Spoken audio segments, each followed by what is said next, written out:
Bonjour, je vais vous reparler de mon Creality Sonic Pad encore une fois. La dernière fois, j'avais fait une base, j'avais commencé à faire une impression et pendant la nuit, ça avait manqué de filament. Et malheureusement, apparemment avec le Sonic Pad, on a 20 minutes pour remettre du filament, sinon on perd l'impression. Donc c'est ce qui s'est passé. Là, je voulais faire une base qui prenait à peu près 40 heures à imprimer. Et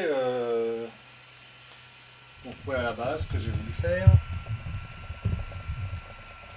Et au bout de 14 heures, je ne sais pas pourquoi, ça a dit que l'imprimante était plus connectée au pad. Donc là, ça fait un restart. Je me suis dit, bon, ça va relancer l'impression. Finalement, non. Quand le Sonic Pad est reparti, j'ai pas pu relancer l'impression. Donc c'est 14 heures de perdu encore une fois. Donc ça fait quand même plusieurs fois que ça fait des échecs. C'est pour ça que là je vais le supprimer, ce Sonic Pad, c'est bien beau là, mais c'est pas fiable là, pour moi. En fait, je me sers de cette machine pour faire des bases, des morceaux qui sont gros, qui prennent 40, 50, 60 heures, donc j'ai besoin d'avoir une machine qui est fiable. Donc oui, je pouvais gagner du temps avec le pad en allant un peu plus vite, mais le temps que je gagnais, je perds 3 ou 4 fois plus en échec.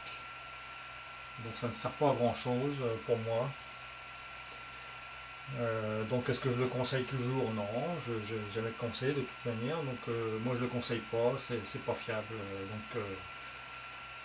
Encore une fois, si vous voulez une machine qui soit fiable, et moi j'ai imprimé des milliers d'heures avec cette machine, j'ai jamais eu de problème. Et depuis que j'ai ce pad là, ça ne fait que des échecs. Donc pour moi ça vaut pas la peine. Après il y a des gens qui aiment bidouiller les machines, les optimiser. Ça c'est un peu comme l'utilité automobile. Ça c'est un choix.